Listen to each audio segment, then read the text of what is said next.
আলু চাষে এবার উচ্চ ফলনশীল বীজের তীব্র সংকট চলছে জয়পুরহাটে। টাকা দিয়েও চাহিদা মতো আলু বীজ পাচ্ছেন না কৃষকরা। বাজারে যা মিলছে তাও কিনতে হচ্ছে বেশি দাম দিয়ে।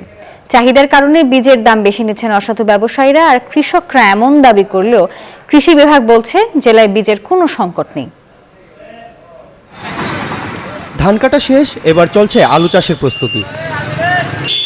জয়পুরহাটে এবার 40,000 হেক্টর জমিতে আলু চাষের লক্ষ্যমাত্রা নির্ধারণ করা হয়েছে। তাই মৌসুমের শুরুতেই যেন দম ফেলার সময় নেই চাষিদের। যদিও উচ্চ ফলনশীল আলু বীজের সংকটে বিপাকে পড়েছেন তারা। বলছেন অ্যাস্টেরিক জাতের 40 কেজির এক বস্তা আলু বীজ কিনতে গুনতে হচ্ছে 1000 টাকার বেশি, বিক্রি হচ্ছে 4200 টাকায়। আবার বুকিং শেষ হওয়ায় ডিলারদের কাছেও মিলছে না বীজ।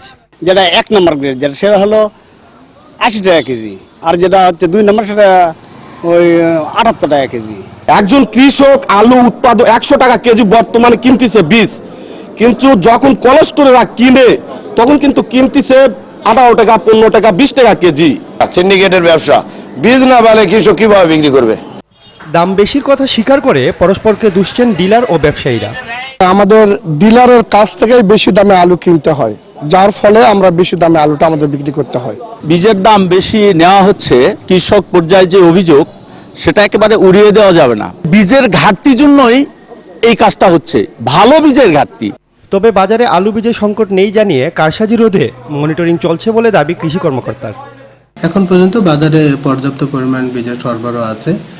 কোনো কোম্পানি বা কোনো ব্যবসায়ী যাতে নিম্নমানের বীজ বিক্রি করতে না পারে বা অধিক দামে বীজ বিক্রি না করতে পারে, এজন্য আমরা আমাদের মাঠ মনিটরিং কার্যক্রম অব্যাহত আছে। জেলায় 60,000 মেট্রিক টন চাহিদার বিপরীতে বিএডিসি ও অন্যান্য কোম্পানির উচ্চ ফলনশীল আলু বীজের বরাদ্দ মিলেছে মাত্র 25,000 metric ton. Desk report, news 24।